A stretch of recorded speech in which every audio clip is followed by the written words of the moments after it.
you still having a hard time with the transition lines on your skin fades? Did everyone tell you you needed to buy a super shaver in order to get rid of those?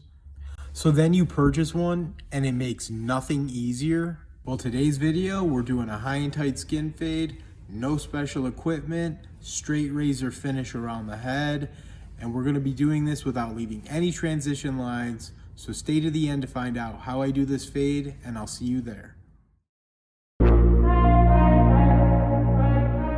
Okay, so starting out, I've got my Andis Masters, lever open with no guard, using my comb to keep the hair from the top out of the way, and I'm just bringing it all down to a 1, clearing out the bulk, and helping set the canvas for this fade. Ultimately, it's going to be a tight fade, so I know I can bring that ridge line down to at least a 1.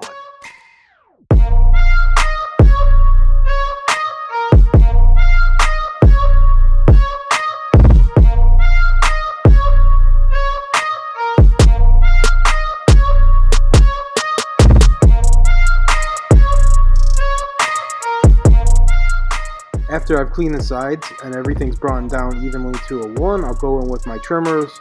I've got a new blade on this trimmer, so I know it's going to take the hair very easily. I don't have to dig too hard into it. It's going to be really important that you want to take care of your blades or replace them often. Since I'm doing a high and tight, I'm just bringing it up to that temple line, but I'm making sure I leave myself plenty of room to spread the fade.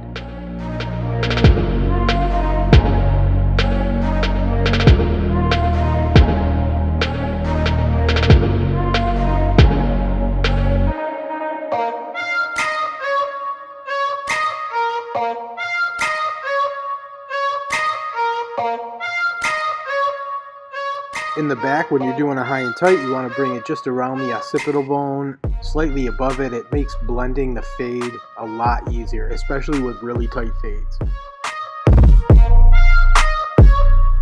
So after I've finished with creating the bald line, I'll go in with my Masters halfway open, and I'm going up about 1 inch here, just softening that bottom line. Notice that I'm not digging in super hard here.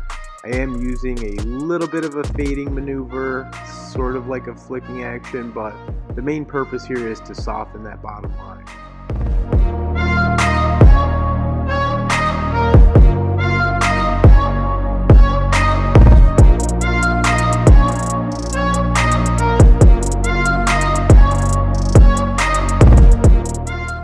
So once I've softened that line using my blade halfway and going up 1 inch, I'll start to work on erasing the bottom line by using my Masters with my blade closed, and I'm going up about 1/2 inch now.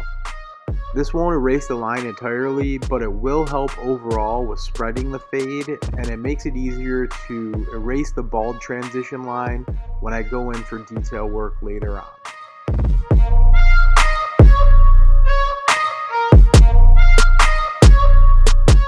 Notice I'm changing my blade length as I work in this inch-high section that I've created, and all I'm doing is going from my blade closed to 1/4 of the way open, and then again to halfway open, and I'm pushing the fade up towards the top, thinking about how I want to spread the fade. Once you've imagined what it should look like, it becomes less about steps and more about being creative.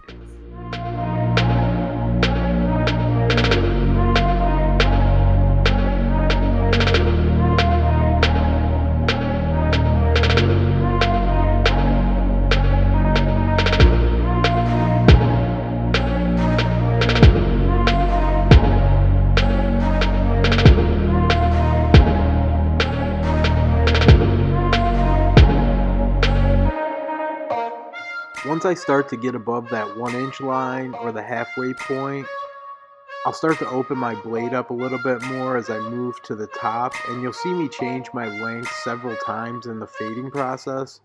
A lot of that's just because I'm being cautious about not cutting an area too short, but I will work my way up, down, and back up several times until the blend starts to look like what I imagined it to look like. I know at the top of the fade is a 1, so I'm staying between my blade all the way closed, and as I move up, I'll work all the way up to 3/4 of the way open, and this will just ultimately help spread and tighten the fade.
After I've brought the fade as tight as I can with my masters, I'll go in with my trimmers again, and here I'm just taking that bottom line away.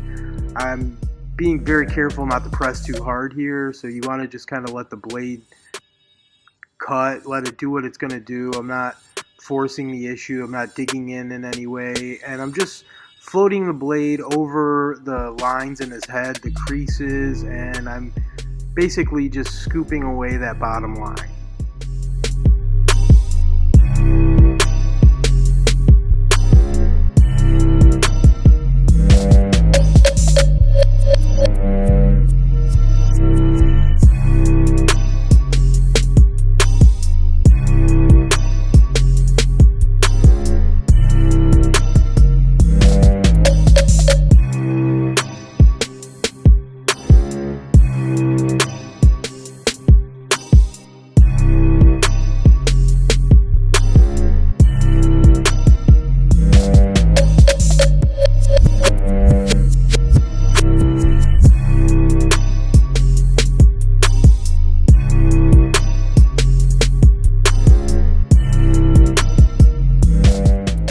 After I've pretty much removed that bottom line, I'll move on to some detail work. Here I'm using my cordless clippers. I like these for detailers just because the length of this guard open is about 3/4 of the length of my masters open, which basically just helps me get all those in-between lengths that my masters couldn't get, and it really helps tighten the fade up in the end. You always want to spend a little bit of time doing some detail work. This is what really brings the customer back.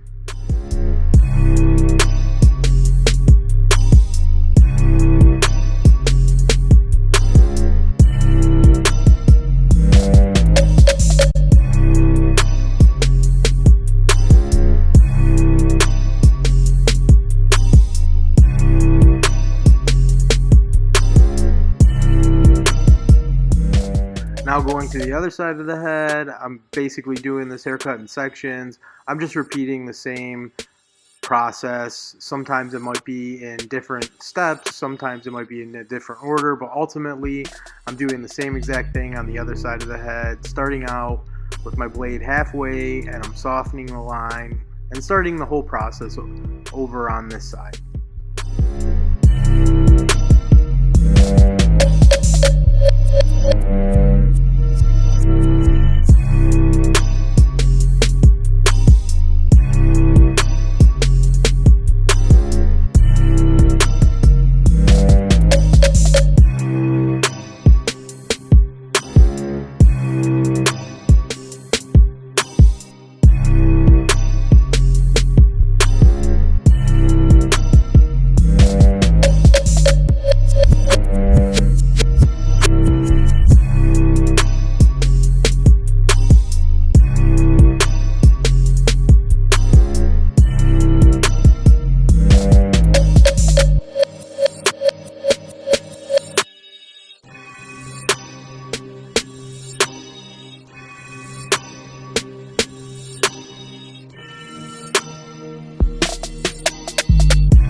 onto the back of the head, starting with my masters halfway, softening the line, and I'm working between my blade closed and all the way up to 3/4. I'm thinking about spreading the fade, how I'm going to make this into the shape that I want, which is sort of like a rainbow, so you have to know where to shade and where not to. The reason I do it in parts like this is because I like to give my clippers the chance to cool down in between sections. So if you're just using one clipper for the whole haircut, by the end of the haircut, the blade is going to be way too hot and it might irritate the customer's skin. So I just do it in sections a lot of the time. And again, just thinking about spreading the fade using the corner of my blades and starting to push that fade forward.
For the detail work, it's no different, working from my blade closed all the way open, which would be about a 3/4 on my masters.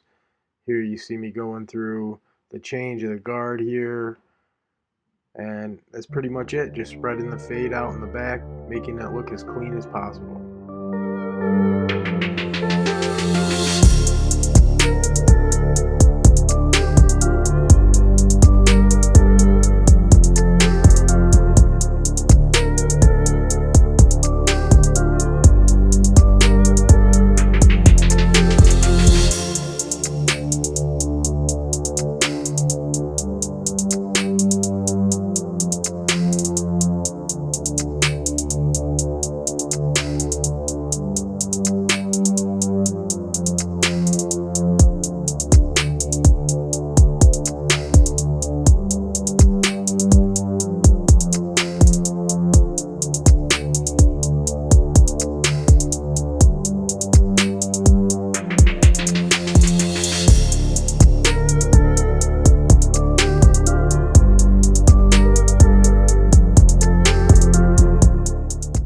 Once I finish with my detail work, I'll go around one more time just to clean up the ridge line.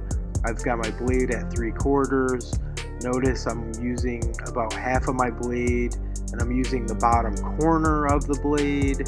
And this just helps combine the fade and eliminate any transition lines.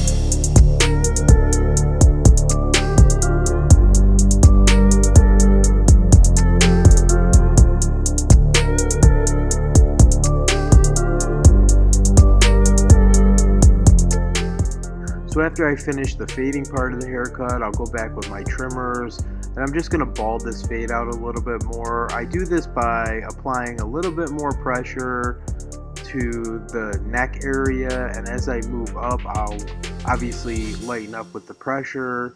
This will just create another transition. Some people like to use super shavers here. I personally stopped buying them. They've become very expensive.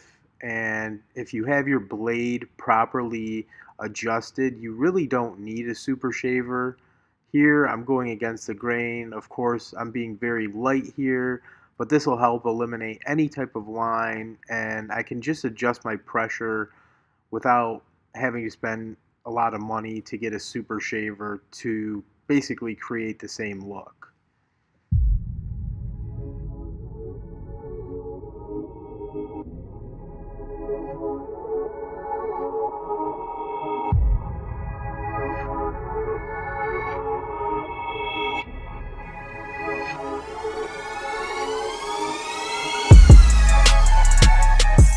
For the straight razor part of the skin fade, I'm using short strokes, short and quick, being sure not to apply too much pressure. I'm also going in a rainbow fashion around the ear. As you notice, I am stretching the skin as well. That'll help lower the risk of accidents. But the main focus here is making sure you're not creating a new transition line that's going to cause you problems at the end of the haircut. You don't want to create more work for yourself. So short, quick strokes, light on the hand will really help make this fade pop.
As you can tell by now, even on a high and tight fade, I'll typically keep the razor work low unless the customer specifically asks for it.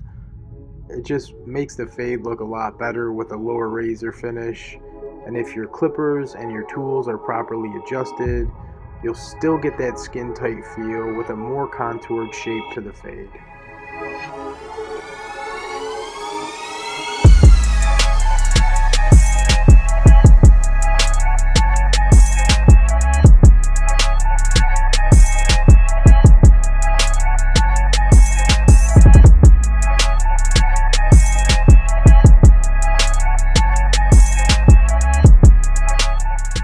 YouTube, here's the final cut. Skin fade, no transition lines, no super shaver necessary. My client is walking out of the shop without any irritation to the skin.